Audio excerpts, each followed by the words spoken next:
The November wind cut through Detroit's east side like a rusty blade, carrying with it the smell of old factories and distant rain. 11-year-old Marcus Webb pulled his threadbare jacket tighter around his thin frame as he navigated the cracked sidewalks of Gratiot Avenue. His sneakers, 2 sizes too big and held together with duct tape, slapped against the pavement with each step. It had been 43 days since Marcus last slept in a bed. 43 days since his mother disappeared, leaving behind only an eviction notice and an empty apartment that smelled of cigarettes and broken promises. The foster care system was looking for him. He'd overheard 2 social workers talking at the soup kitchen, but Marcus had learned long ago that sometimes the devil you know is better than the one you don't. The abandoned lot on the corner of Gratiot and Harper had become his sanctuary. Surrounded by a chain-link fence decorated with rust and forgotten dreams, it housed the skeletal remains of what used to be Morrison's hardware store. The building had burned down 3 years ago, leaving only concrete foundations and scattered debris.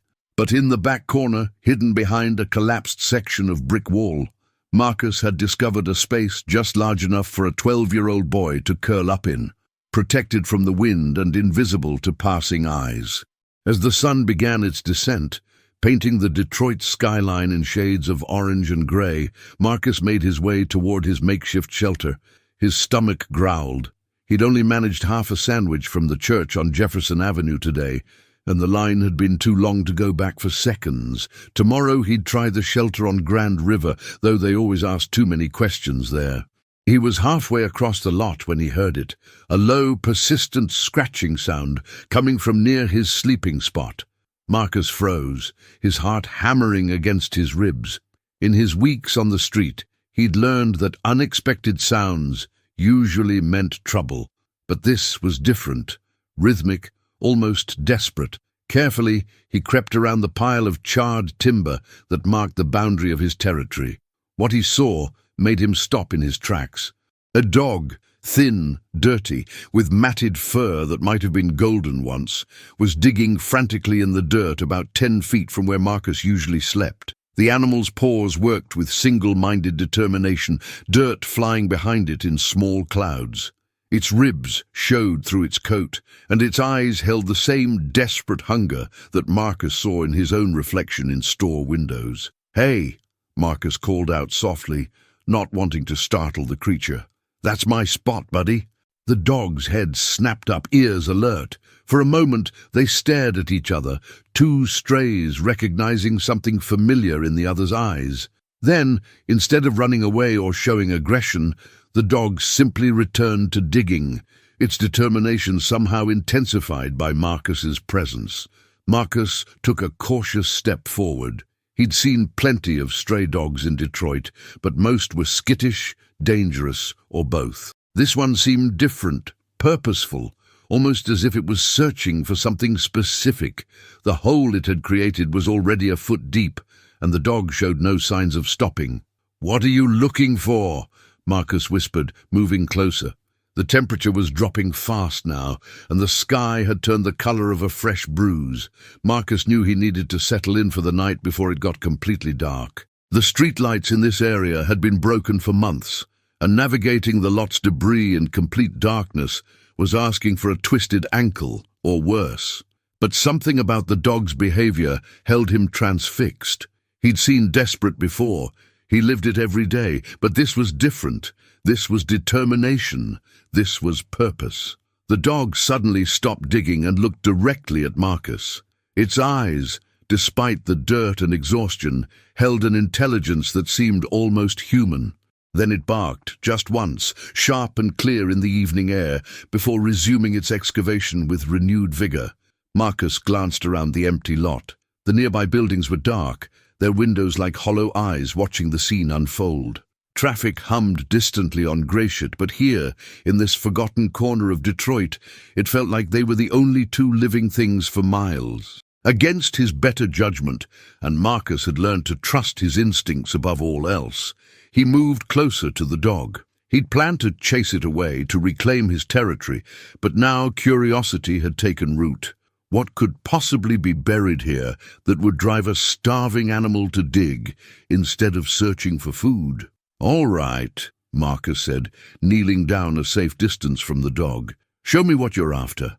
The dog paused again, looked at Marcus, and for a brief, strange moment, Marcus could have sworn the animal understood him.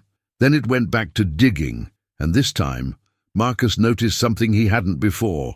The dog kept returning to the exact same spot, as if it knew precisely where something was buried. As the last light faded from the Detroit sky and the first stars became visible through the urban haze, Marcus made a decision.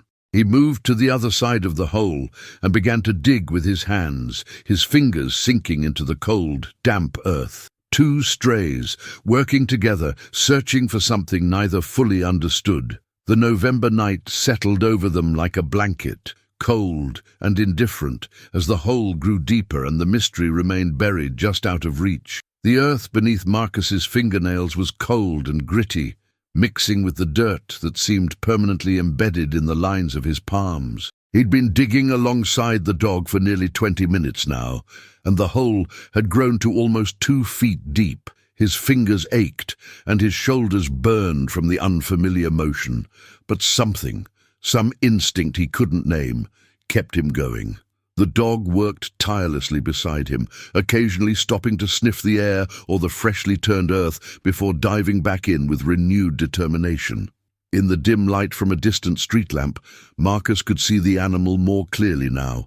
It was a mixed breed, probably part retriever, with a distinctive white patch on its chest, barely visible beneath the layers of grime.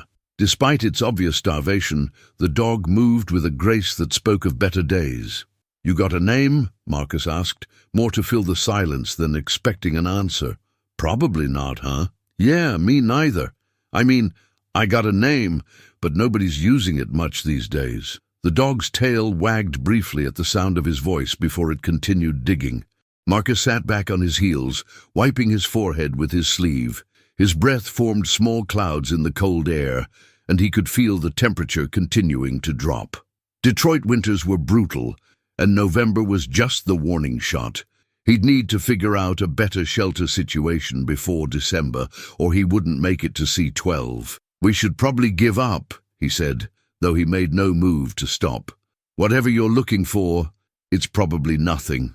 Maybe just a bone or something." But even as he said it, Marcus didn't believe it. The dog's behavior was too specific, too determined, and there was something else, a feeling in his gut, the same one that had told him to avoid the abandoned car on Kercheval last week, right before the cops showed up looking for whoever had been sleeping in it. His fingers hit something solid. Marcus froze. "Wait." The dog immediately stopped digging and moved closer, its whole body tense with anticipation. Marcus carefully brushed away more dirt, his heart beginning to race. It wasn't a rock. The surface was too smooth, too regular. He dug around the edges, defining its shape. It was rectangular, about the size of a shoebox, and wrapped in what felt like heavy plastic. "Holy," Marcus whispered, sitting back to look at the dog. "You knew this was here. How did you know?" The dog whined softly, pawing at the edge of the hole. Marcus looked around the lot nervously. The area was still deserted, but the discovery of anything buried deliberately made him uneasy. In his weeks on the street, he'd learned that hidden things were usually hidden for a reason, and those reasons were rarely good. But his curiosity, and the desperate hope that maybe, just maybe, this could be something that would help him, overpowered his caution. He reached down and carefully began extracting the package from the earth. It was heavier than he expected, and as he pulled it free, the dog began to bark, not aggressively, but excitedly, dancing from paw to paw like a puppy who'd just been promised a treat. "Shh, quiet," Marcus hissed, glancing around anxiously. "You want everyone in Detroit to know we're here." The dog immediately fell silent, but its tail continued wagging furiously. Marcus set the package on the ground between them and examined it in the weak light. The plastic was thick, industrial grade, and beneath the dirt he could see it was sealed with what looked like duct tape. There was no writing, no markings, nothing to indicate what it might contain. His hands trembled slightly as he began to work at the tape. Part of him wanted to throw the whole thing back in the hole and forget about it. Nothing good came in unmarked packages buried in abandoned lots.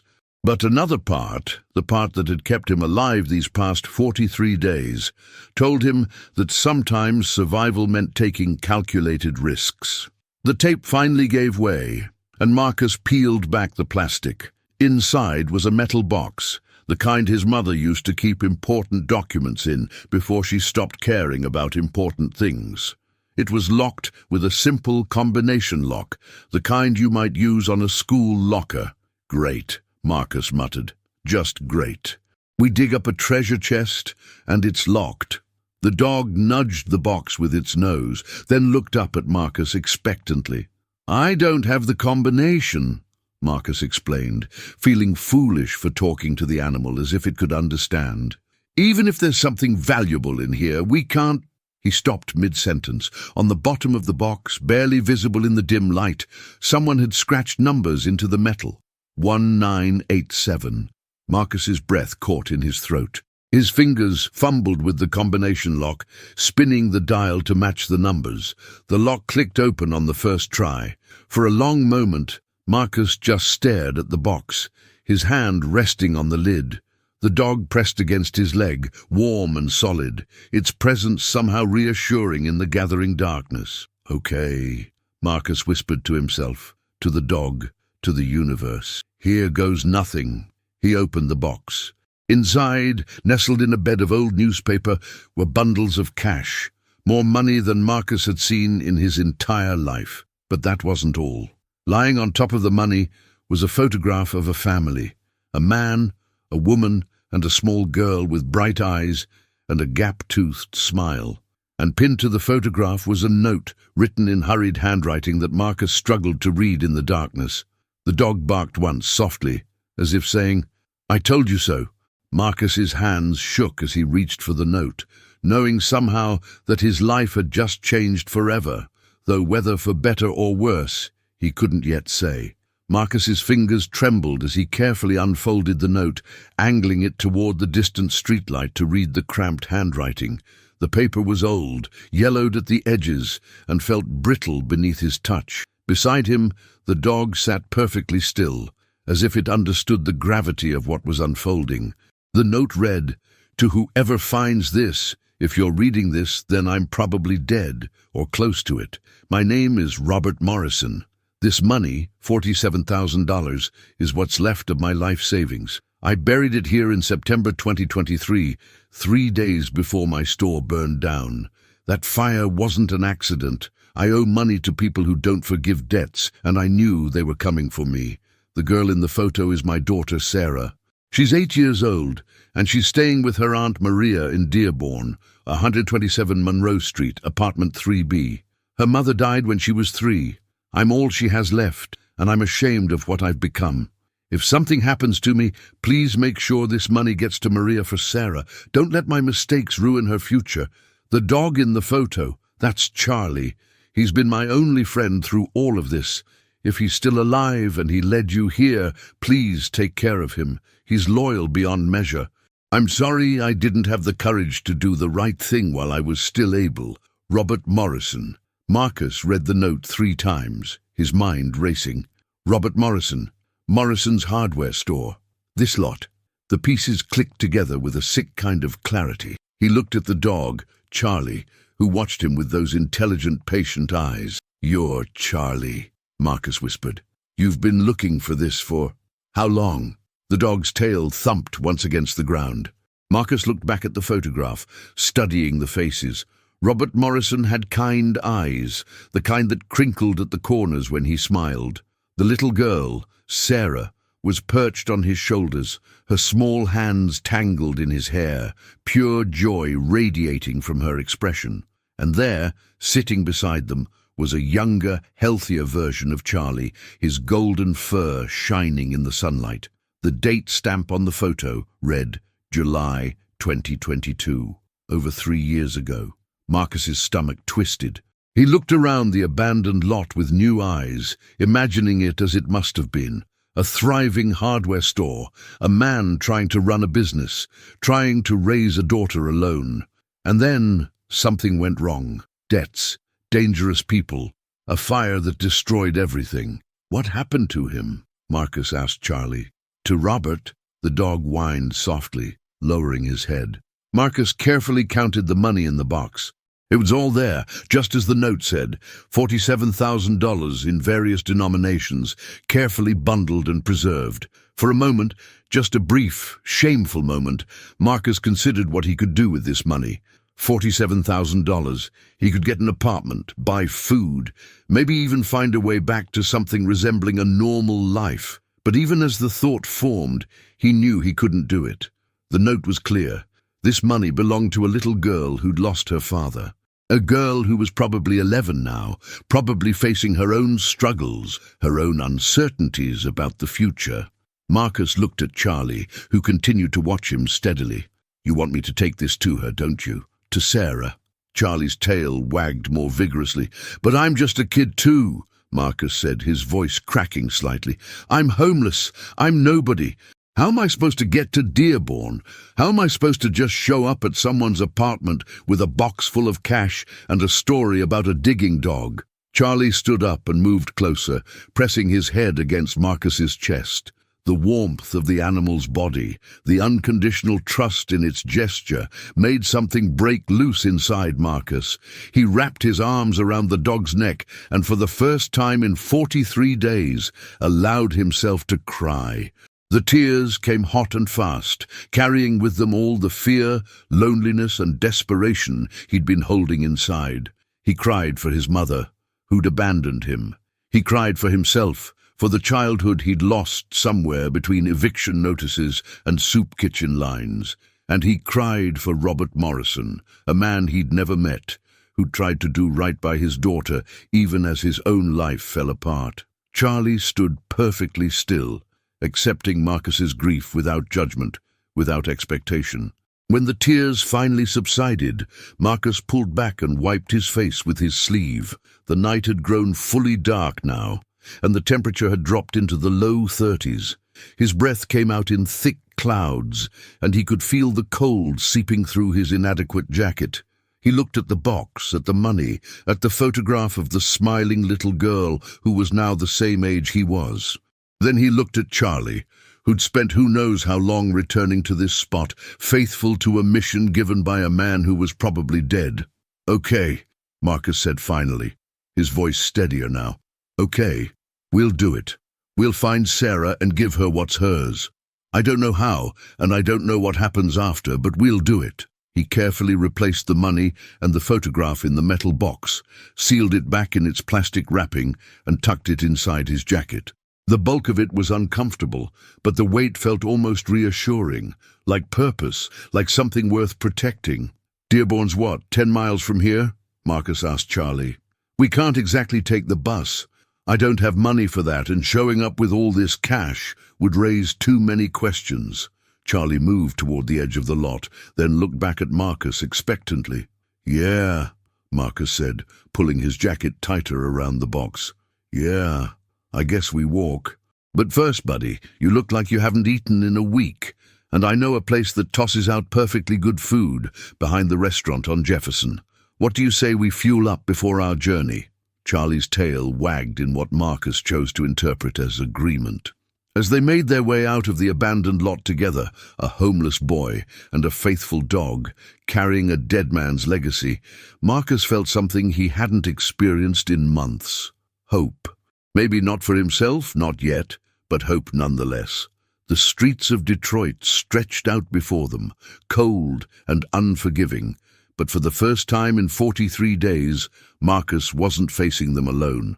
The dumpster behind Angelo's Italian restaurant on Jefferson Avenue had become one of Marcus's most reliable food sources. The owner, a heavyset man named Lou, threw out bread that was only a day old and pasta that hadn't sold during dinner service. Marcus had learned to time his visits for around 9 p.m. after the kitchen closed, but before the real scavengers, both human and animal, arrived. Tonight, with Charlie by his side, Marcus approached the familiar green dumpster with caution.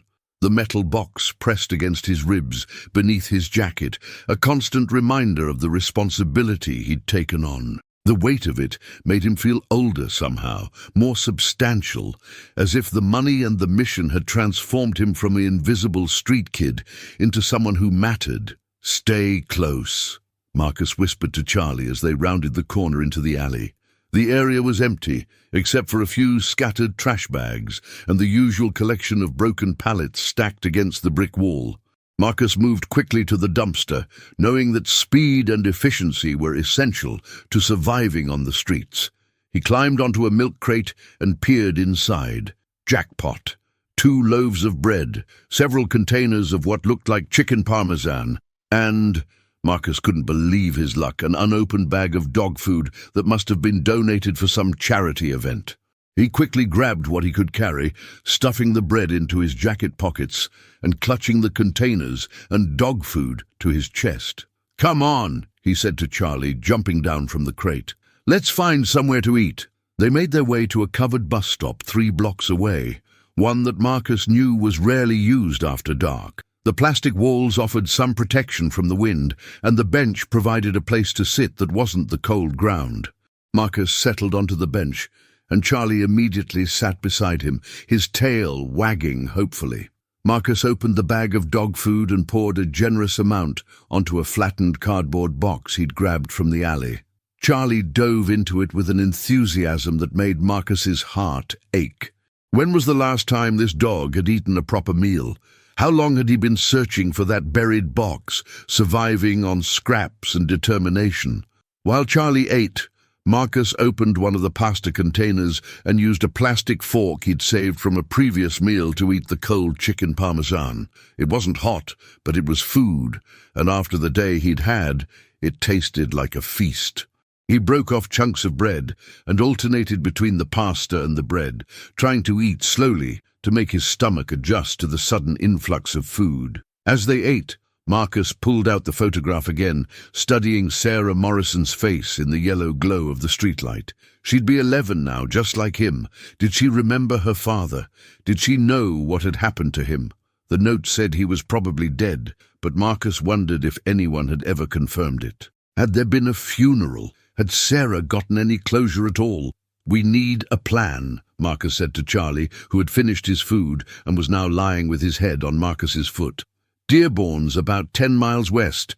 If we walk through the night, we could probably make it by morning.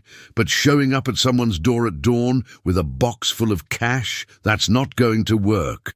Charlie's ear twitched, but he didn't move. Marcus thought through the options. The money was burning a hole in his conscience.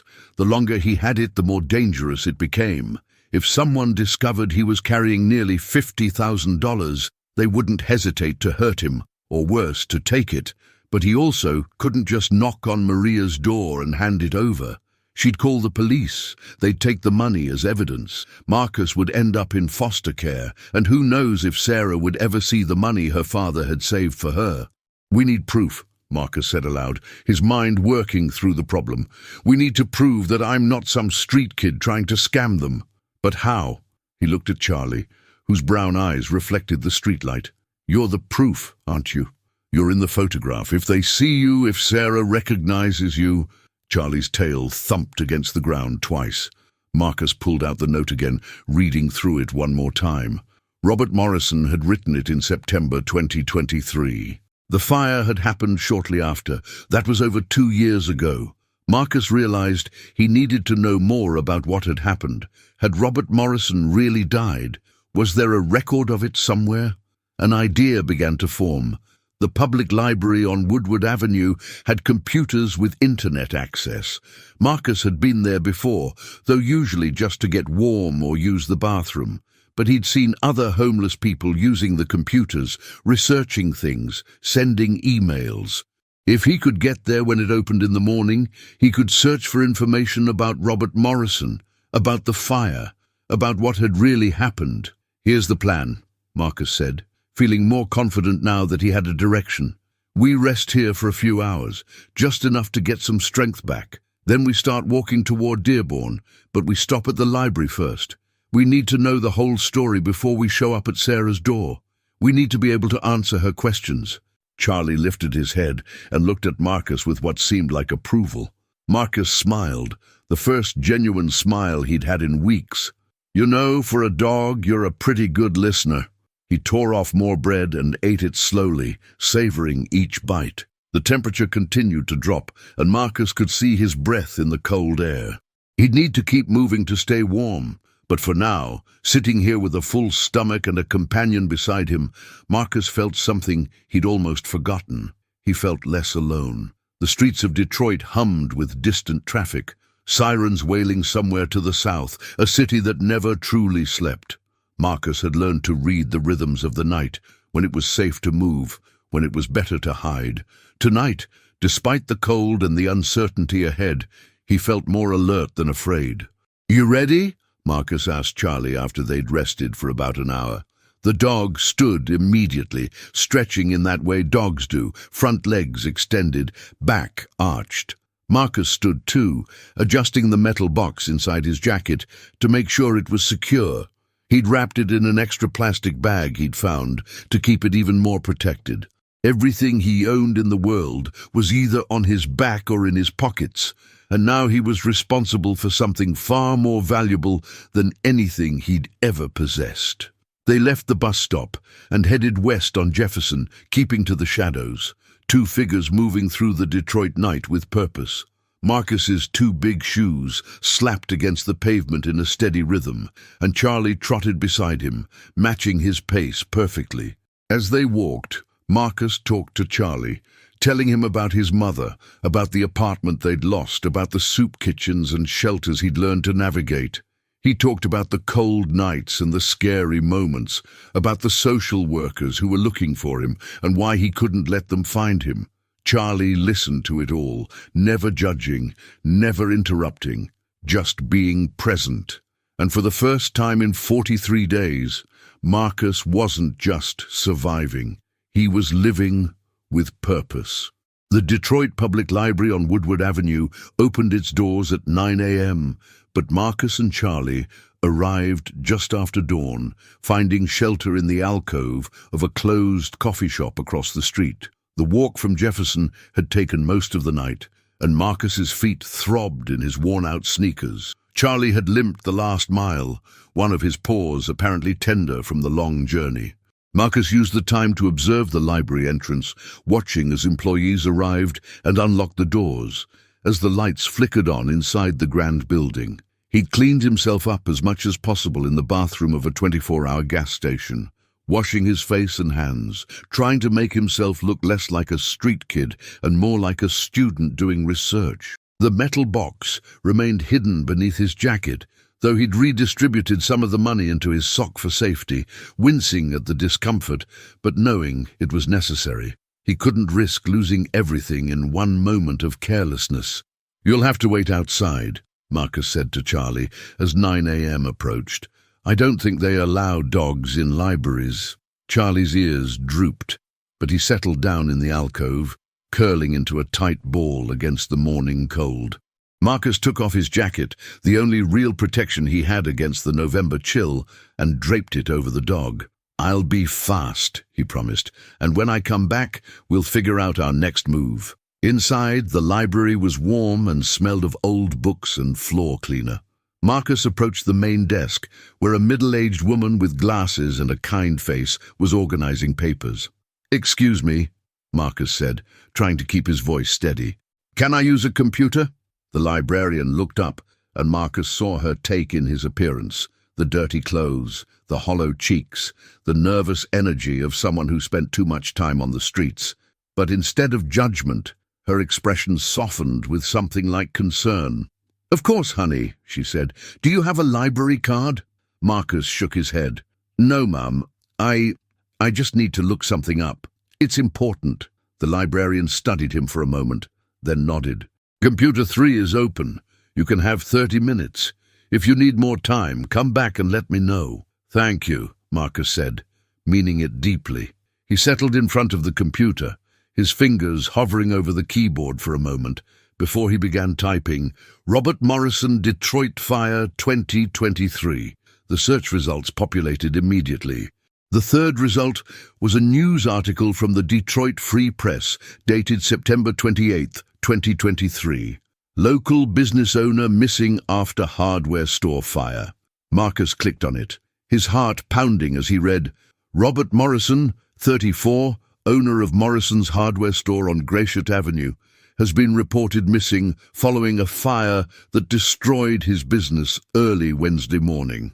Detroit Fire Department investigators are treating the fire as suspicious, citing evidence of accelerants used at multiple points in the building. Morrison's sister-in-law, Maria Castellano, filed the missing person report after Morrison failed to pick up his daughter from her Dearborn home as scheduled. Police are asking anyone with information about Morrison's whereabouts to contact Detroit Police Department's Missing Persons Unit. Morrison opened the hardware store in 2019 and was known in the community for his charitable work, often donating supplies to local schools and community centers. He is survived by his 8-year-old daughter, Sarah. Marcus read the article 3 times, then searched for more recent information. He found a follow-up article from December 2023, Body found in river believed to be missing business owner. Detroit police have confirmed that a body recovered from the Detroit River on December 3rd has been identified as Robert Morrison, the hardware store owner who went missing in September.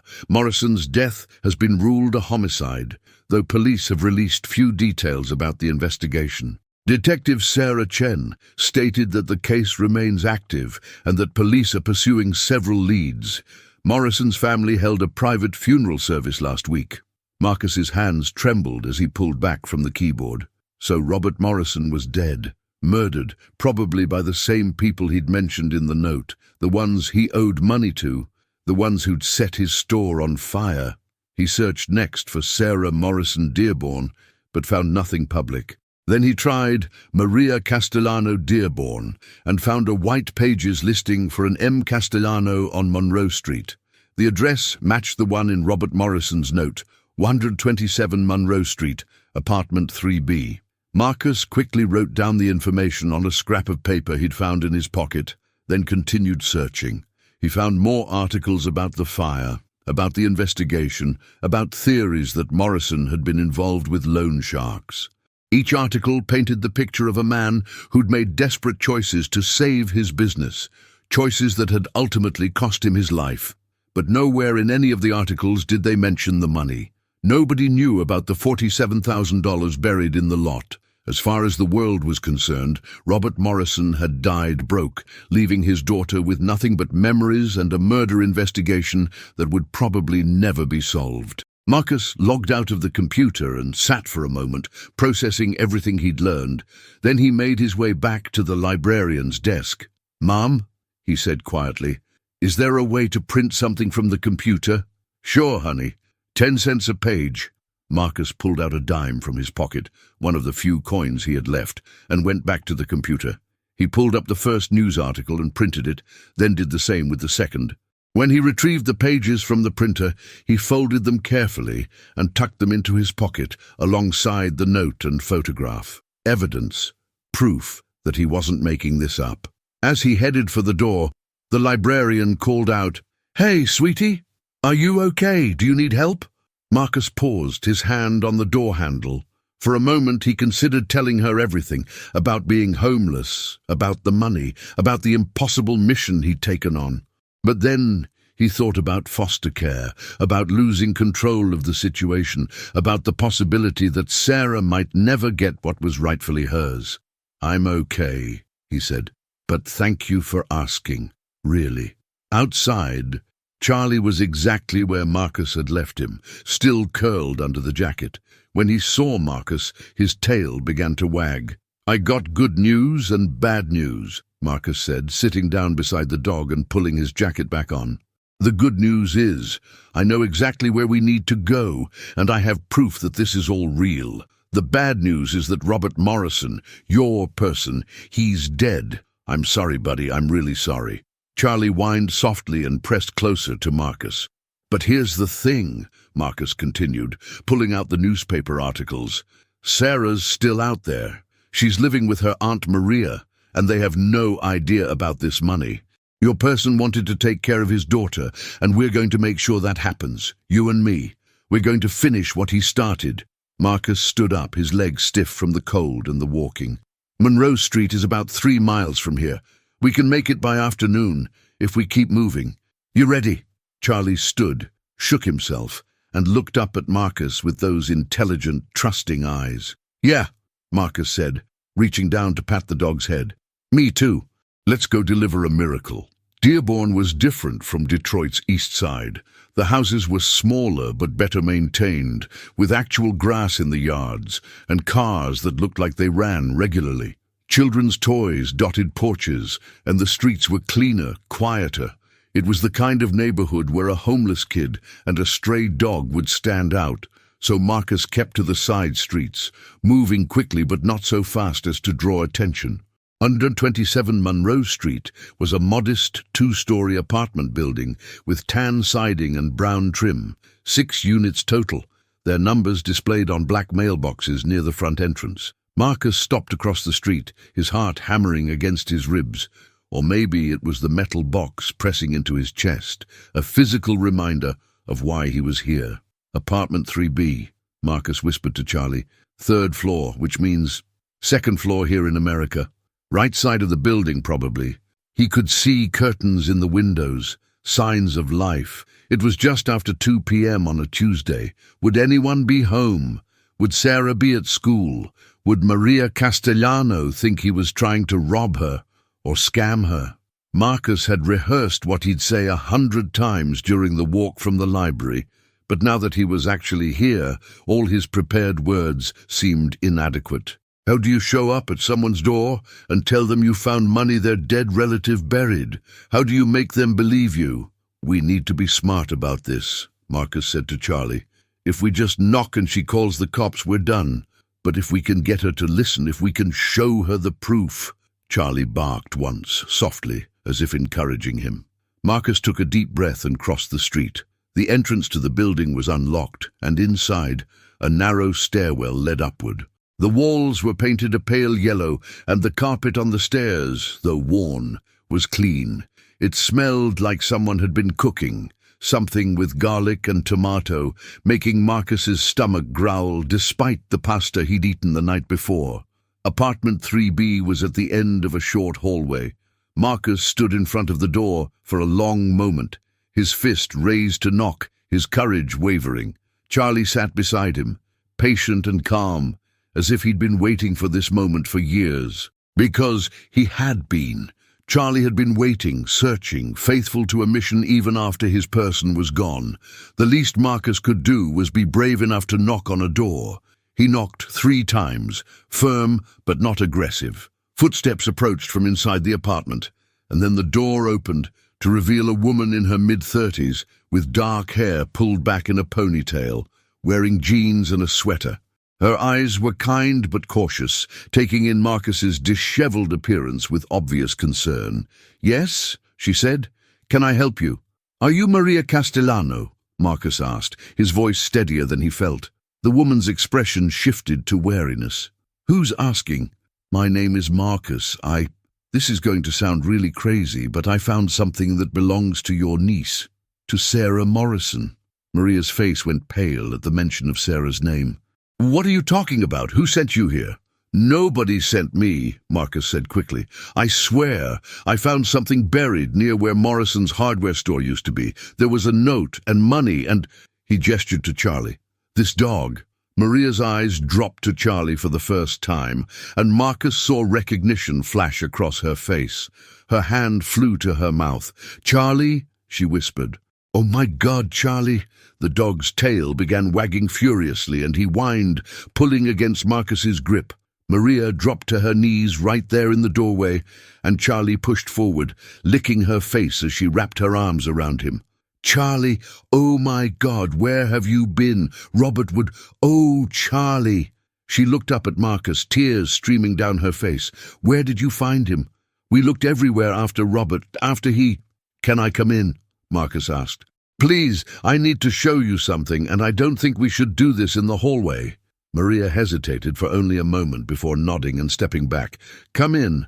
But I'm warning you, if this is some kind of scam—" "It's not," Marcus said firmly. "I promise you it's not." The apartment was small but cozy, decorated with photographs and children's artwork. A backpack sat by the door, Sarah's probably. School books were spread across a dining table. Signs of a normal life, the kind Marcus had once taken for granted. Maria closed the door and crossed her arms.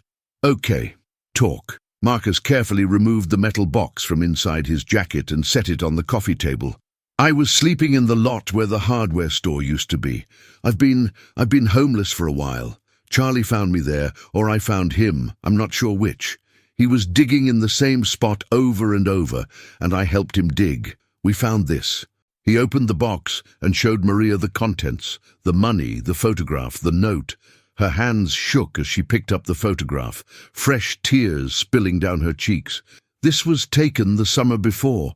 She couldn't finish the sentence. Sarah was so happy that day. "The note explains everything," Marcus said, handing it to her.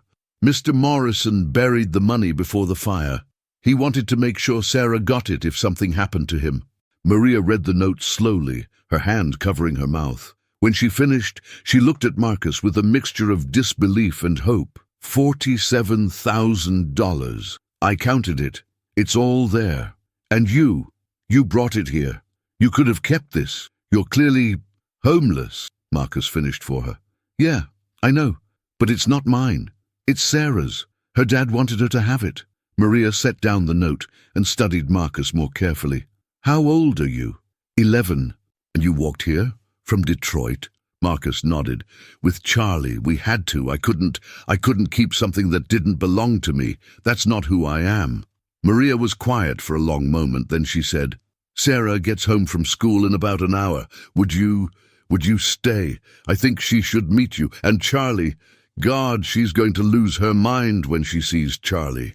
"I can stay," Marcus said, though he was already thinking about where he'd sleep tonight, how he'd get back to Detroit, how he'd continue surviving. Maria seemed to read his thoughts. "When was the last time you ate a real meal?" "Last night. I found some pasta behind a restaurant." Maria's expression shifted from shock to determination. "Okay, here's what's going to happen. First, you're going to take a hot shower. Second, I'm going to make you something to eat. And third, we're going to figure out what to do about your situation. No 11-year-old should be living on the streets." "I can't go to foster care," Marcus said quickly. "I can't." "We'll figure it out," Maria said gently. "But right now, you're going to let someone help you. You just did an incredibly brave and honest thing. Let me return the favor." Marcus wanted to argue, wanted to leave before things got complicated, but the offer of a shower and food was too tempting. And something about Maria, maybe it was the kindness in her eyes, or the way she'd reacted to Charlie, or the simple fact that she hadn't immediately called the police, made him want to trust her. "Okay," he said quietly. "Thank you." Maria smiled. "Thank you, Marcus. What you did, Robert would have been so proud. And Sarah, you just changed her entire future." As Maria led him toward the bathroom, Charlie trotting happily beside them, Marcus felt something unfamiliar settle over him. Relief. Not just for delivering the money, but for the possibility, however slim, that maybe his own story didn't have to end on the streets of Detroit. Maybe, just maybe, there was hope for him too. The hot water felt like a miracle against Marcus's skin. He stood under the shower spray longer than necessary, watching weeks of accumulated dirt and grime swirl down the drain. Maria had left him clean clothes on the bathroom counter, a pair of jeans and a sweater that she said had belonged to her son before he went to college. They were a little big, but they were clean and warm, and that was all that mattered. When Marcus emerged from the bathroom, his hair still damp, he found Maria in the kitchen making sandwiches. The smell of turkey and fresh bread made his mouth water. Charlie was lying on a rug near the table, gnawing contentedly on a bone that Maria must have given him. "Feel better?" Maria asked, setting a plate in front of him at the table. "Yes, ma'am, thank you." "Stop calling me ma'am. It makes me feel old. Maria is fine." She sat down across from him with her own sandwich and a cup of coffee. So, Marcus, tell me about yourself. Where's your family? Marcus took a bite of the sandwich, buying himself time to think. He'd gotten good at deflecting questions about his past, but something about Maria's directness made him want to tell the truth. My mom left about 6 weeks ago, he said finally. We got evicted, and one day I came back to the apartment and she was just gone. No note, no explanation. I've been on my own since then. Maria's expression softened with sympathy. No other family? Grandparents? Your father? Marcus shook his head. Never knew my dad. And my grandparents. I think they're alive somewhere, but my mom stopped talking to them years ago. Some big fight I never understood. And you've been living on the streets all this time. Yeah, there are shelters, but they ask questions. They want to put you in the system.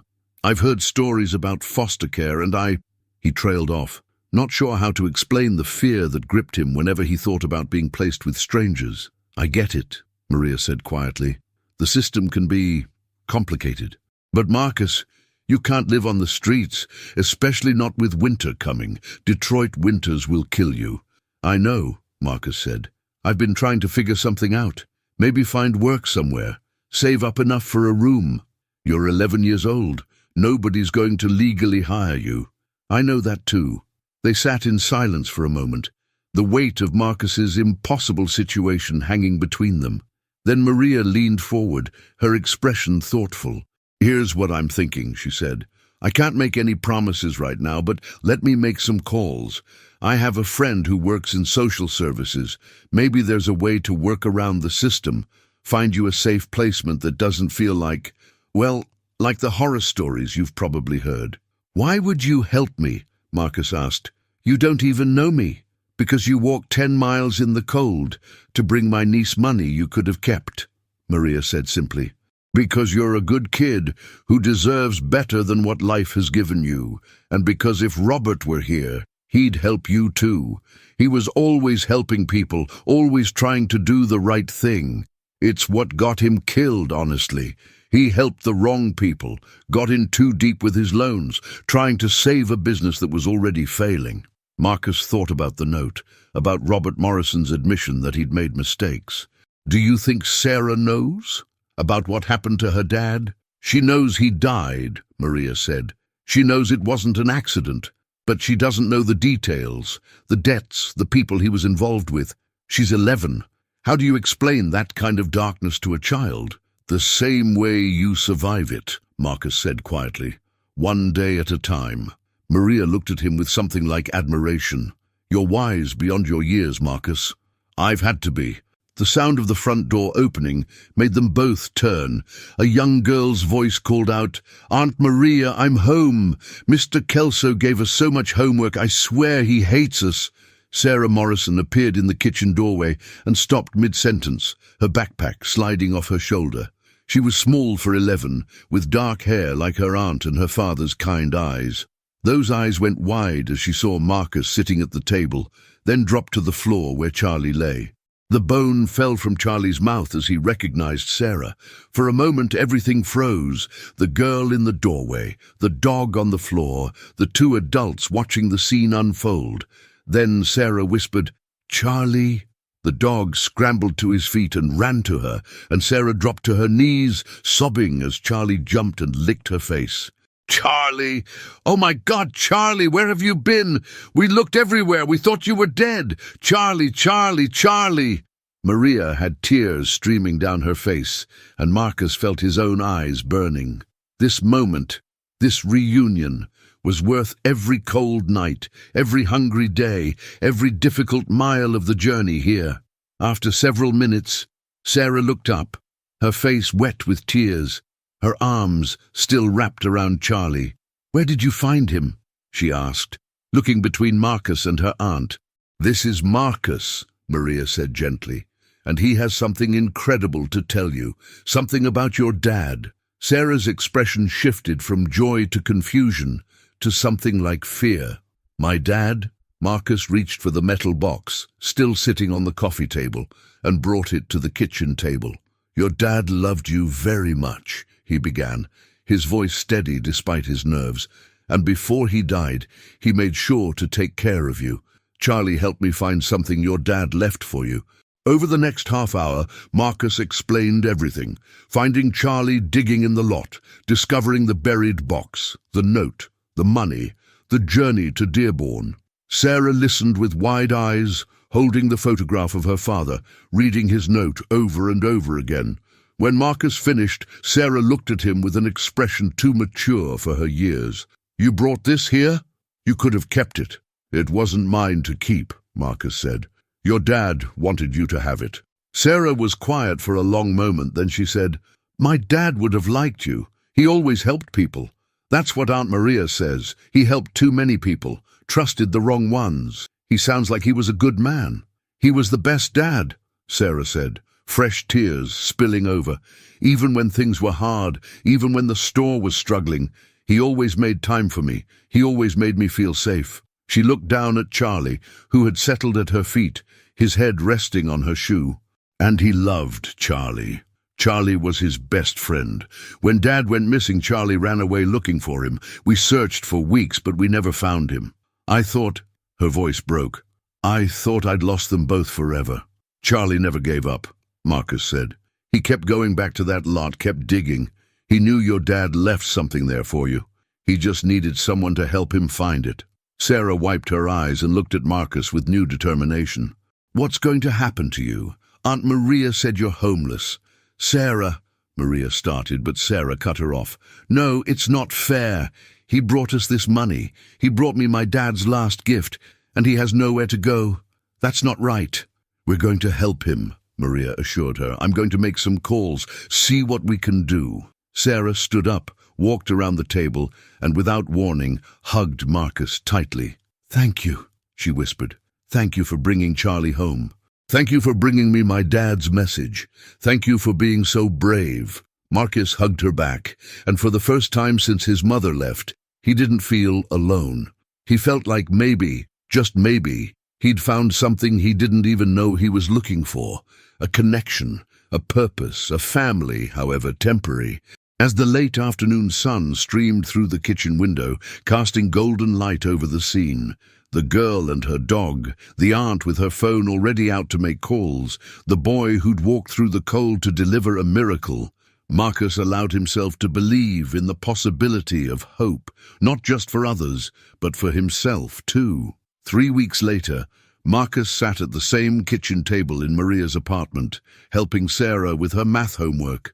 Charlie lay at their feet, content and well-fed, looking nothing like the desperate stray who'd been digging in a vacant lot. The transformation in all of them was remarkable. Maria had kept her promise.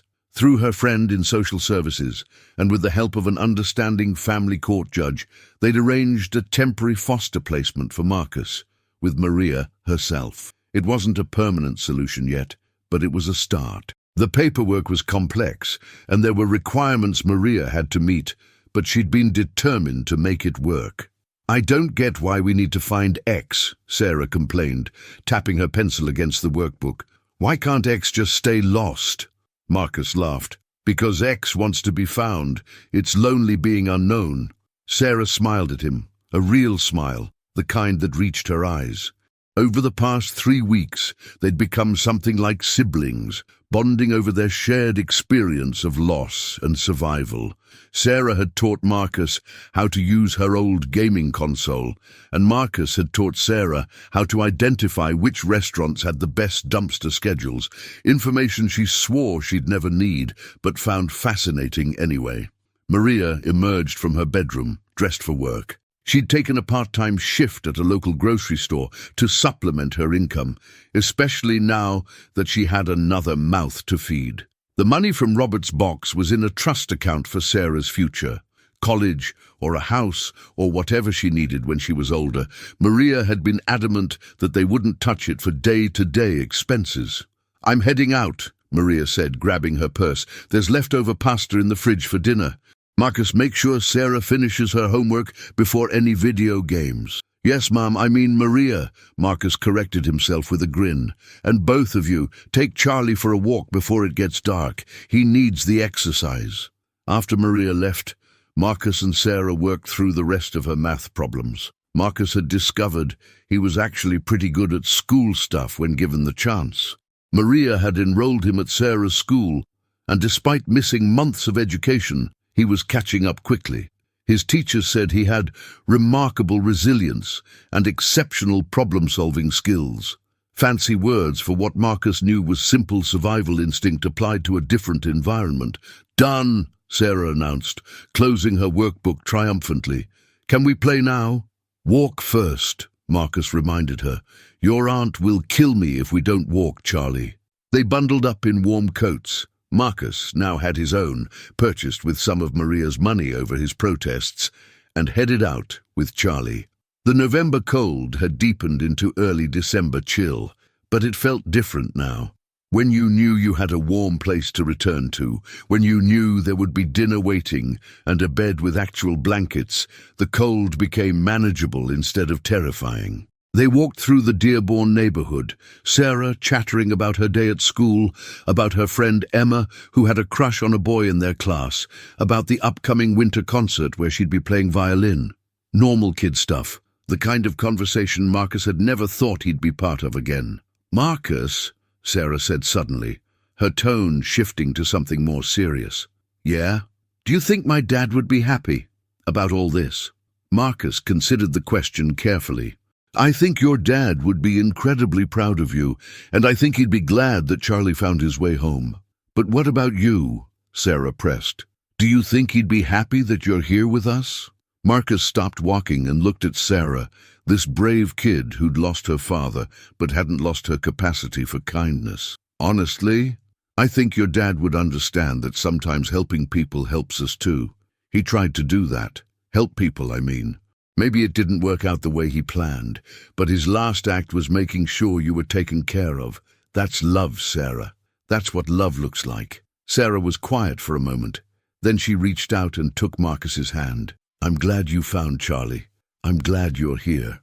"Me too," Marcus said, and he meant it with every fiber of his being. When they returned to the apartment, they made dinner together, heating up the pasta and making a salad to go with it, the way Maria had taught them. They ate at the kitchen table, Charlie under it hoping for scraps, and then they did exactly what they weren't supposed to do, played video games before all the dishes were washed. Maria came home around 8, tired but smiling when she saw them on the couch, controllers in hand, Charlie sprawled between them. "Dishes done?" she asked, though she could clearly see the answer was no. "We were just about to—" Marcus started. "Sure you were," Maria said, but there was no anger in her voice, only affection. "Finish your game, then kitchen duty for both of you." Later, after the dishes were finally washed and Sarah had gone to bed, Marcus sat with Maria in the living room. The TV was on low, some news program neither of them was really watching. "I got a call from my social services friend today," Maria said. "The judge wants to meet with you next week.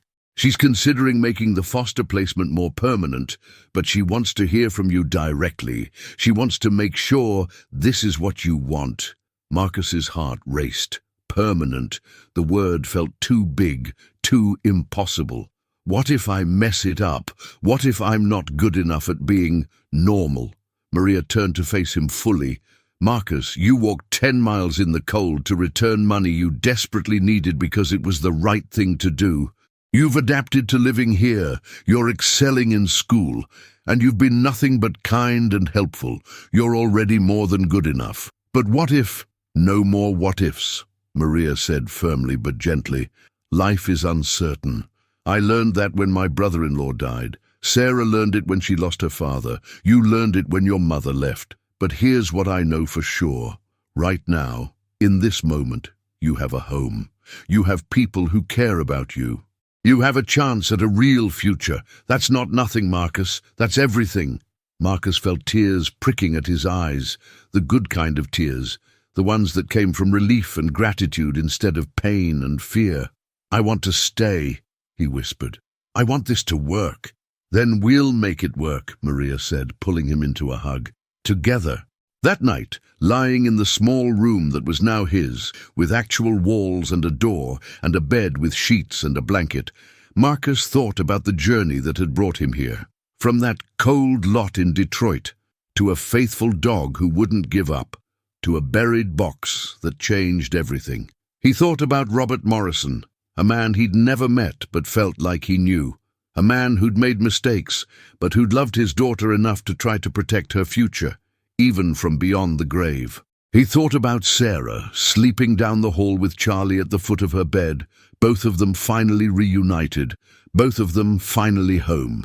And he thought about himself, Marcus Webb, 11 years old, formerly homeless, currently fostered, potentially permanent. A kid who'd survived 43 days on the streets and had somehow come out the other side not just alive, but with a family. Outside, Detroit hummed in the distance, its streets still cold and unforgiving to those who navigated them alone. But here, in this small apartment in Dearborn, warmth and safety reigned.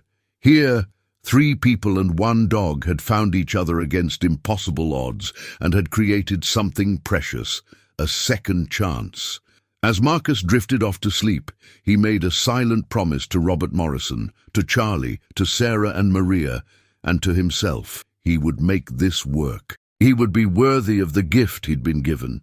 He would take this second chance and build something beautiful from it. Because sometimes, when you dig deep enough, when you refuse to give up even when everything seems hopeless, you find something buried that changes everything. Sometimes you find treasure. Sometimes you find home. If you've made it this far, don't forget to give this video a like and subscribe to the channel so you won't miss our next stories. Leave us a comment, letting us know where in the world you're watching from. Your support inspires us to keep creating content like this. Thank you for being here with us.